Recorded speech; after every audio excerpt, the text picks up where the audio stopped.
What's up, you guys? Today is Tuesday, and that means just one thing. Today is QandA Tuesday.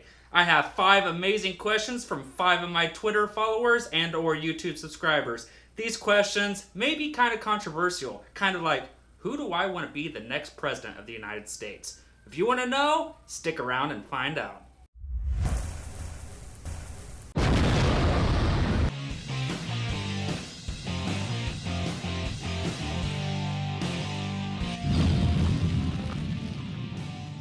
Okay, so before we begin, if you want to be featured here on this video every week, all you have to do is one of the following. Either leave a comment below on a question you want to ask me and I'll feature you, or you can ask it to me on Twitter. And if you saw the little section before this, you'll know that my Twitter is @TilleyVlogs. Leave a question there using the hashtag TilleyVlogsQandA, or leave the comments below. It's probably the easiest.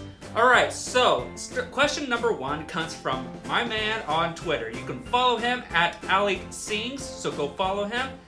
His question is YouTube your full-time job? Well, Alec, I want it to be my full-time job, and some people out there think that if you're a YouTuber, you automatically have all this money and you can just go and just start spending it. The thing is, you have to start at the very bottom. And you probably, I'm going to give you a little bit of inside information. To be able to be fully funded by YouTube, you probably need to average around 150,000 views per video. And that's just off of YouTube ads. And that will be, I'm going to use an approximation. I always say for every 100,000 views, you get $100. So keep that in mind if you want to become a YouTuber, okay? If you notice that my videos, I'm 4 months in, I'm getting about 1,000 to 1,500. There's a couple videos that got over 2K, even one at 3K. So I'm not getting that $100 per 100,000 views. And to be able to do that, I need to be able to get that. So YouTube, I want it to be my full-time job, but you have to start at the very foundation and grow. YouTube for me is a business. I own TilleyVision Studios LLC, which is what I do here on my YouTube channel, and I treat it as a business. So to grow a business, you have to be able to bring the best content possible and just kind of engage with your with your fans. And that's why I allow my Q&A. It's for our time to be able to talk back and forth to each other and kind of understand where we're coming from.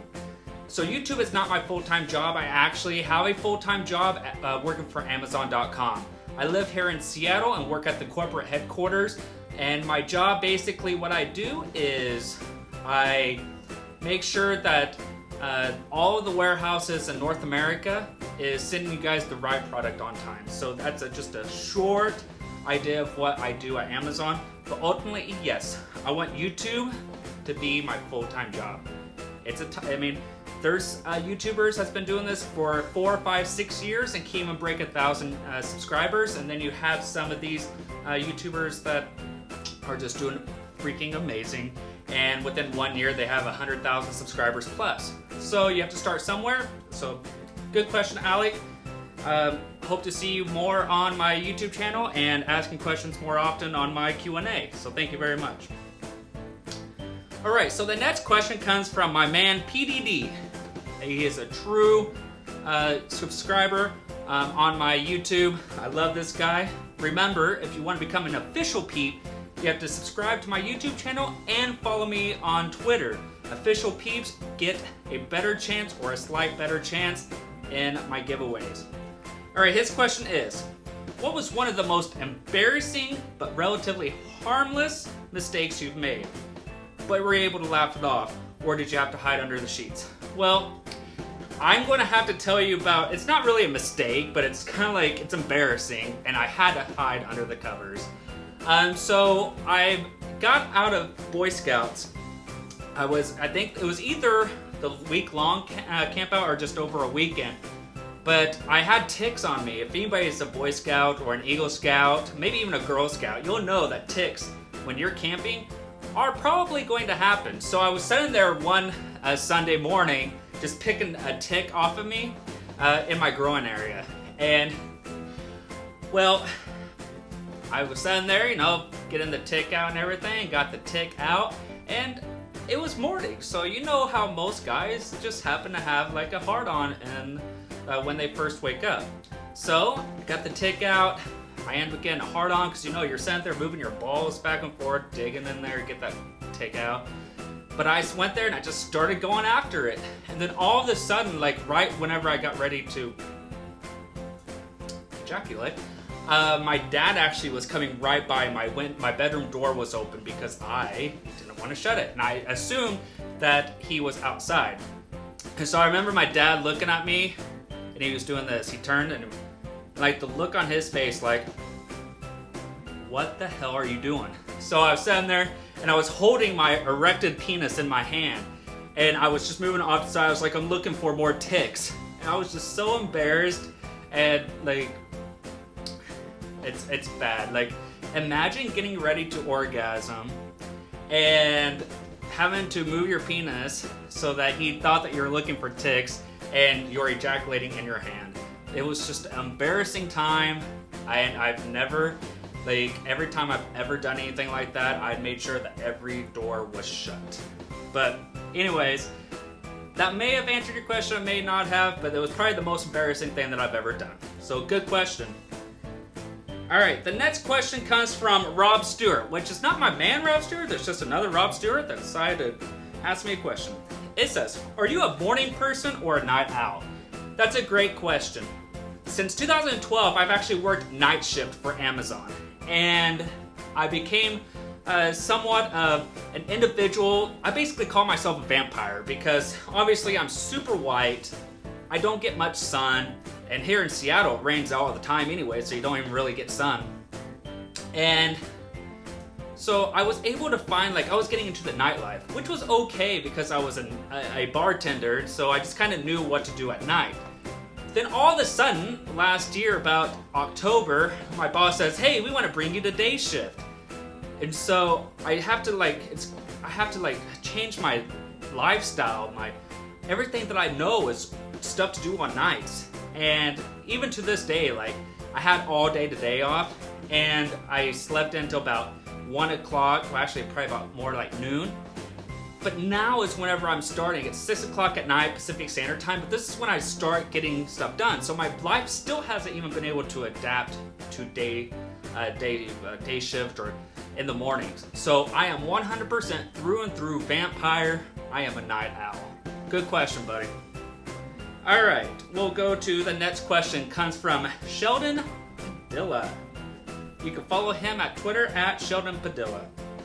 What all kind of cars do you have or did you own at one time? So my very first car I ever had, I don't remember the year. I think it was like a 1992 Pontiac Sunbird.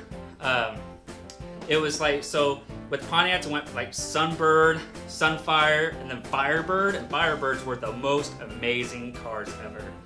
But it was a Sunbird, it was white with red trim, and it was a good car. It only cost me like $1,000, and this was in 2000. So I was able to pay that off pretty quickly, which helped my credit score because I was like 17 at the time. My dad co-signed. Might have been 16, but my dad co-signed, paid off the loan, helped my credit. Then after that, I got a Pontiac Grand Prix, and I had this car from like 2006 all the way to 2012 or 2013. I owned this car for so long. It went everywhere I went. It went, man, like thousands upon thousands. I bought it at like 70,000 miles, and I ended up getting rid of it at 150,000 miles. All right, then I went and while I had the Grand Prix, I also bought a blue Nissan. Oh man, what's that Nissan? Xterra. It was a pretty baby blue color, and I've always wanted SUV, and at the time it sounded right, but I just made a mistake in my life where I was like, whoa, now I have a loan on 2 cars, and I don't have a job that allows that to happen. So then after the Xterra, I got rid of the Xterra and just kept my Grand Prix. And then eventually I got the offer to go to California with Amazon, and I knew that my Grand Prix, she was getting old. It was time to get rid of her. So I got a Nissan Murano. I bought it off of a used car lot, and it was so bad. I had 2 tears in the radiator. I had issues with the 4x4 thing. I don't know what it's called. I can't think of it. And then also had issues with the transmission. I had it for 2 months and had to pay. I would have had to pay over $10,000, but the thing is, since you bought it in Kansas, Kansas doesn't have a state law, which most know as a lemon law, where it is if you buy a vehicle off of a car lot and within a certain amount of time that there's like total damage, so it totals out your car because of the damages, they have to give you the money back. There's no law in Kansas for that, so they sold me a lemon. They knew they were selling me a lemon, and that's just what happened. So eventually I got the car that I have now, which is a Nissan Juke. I bought it brand new. I was tired of all the issues, and it's the best car I've ever had. It's the SL edition, navigation, leather seats, heated steering wheel. Amazing vehicle. It basically just sits here in Seattle because I just take the bus and walk everywhere. But those are all the cars I've ever owned. So good question, buddy. All right, last question comes from my man, @SwimFish. Actually, I've never met this person, but thank you for submitting this question. Who do you want to be the next president of the United States? So, I'm kind of controversial on some subjects. I know whenever I say this name, I want everybody to know that it's who I'm wanting to win at this time. It doesn't necessarily mean that I can be swayed or persuaded to go from one side to another. I've voted Democratic before, I've voted Republican before, and I always look at all the candidates, and at this time, please do not unsubscribe because you hear this name. The only reason I'm going to say this name is because I feel that this individual could get America out of debt. Now, this person, I believe, is a racist. This person, I do believe that he is an asshole. I'm just putting it out there. But he's a good businessman, and I feel like he's the one that's going to be able to get our military stronger, get us out of debt, and everything that is financial, which America is based off of money. And if you can make the money better, then you have a better America. And that individual is Donald Trump. If the elections were tomorrow, that's who I'd be voting for. As a vice presidential candidate with Donald Trump, I would love to see either Ben Carson or Carla Fiorina, or I might not be pronouncing that right. And the reason why is because I'm tired of us getting the politicians in office that just seem to do the same thing over and over again. Most people, if you're a politician, can only become a winner is if they get all these monies from corporations, super PACs, and so when they finally get in office, it's, hey, remember I donated $1 million to you, and you're about ready to make a law of something that's going to hurt my business. If you do that, I'm not going to give you $1 million next time. So they don't end up, they're like, well, which do I choose? Money for my re-election or the American people? And the thing is you're going to choose that person that donated you, because if you don't make it, you don't get a $400,000 plus every year for the rest of your life. For those who don't know, presidents get paid for the rest of their life, whether they're in office or not. The only way they win it is if they get impeached. So, the longer in your office, if they raise that price, you get that raised price. So that's why most want to get reelected. Donald Trump is self-funded.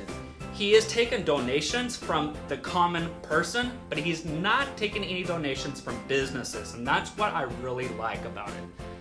But anyways, let me know exactly who you are thinking about winning the presidential, or who you would elect to be the next president of the United States. I'm interested to know what you guys are thinking about.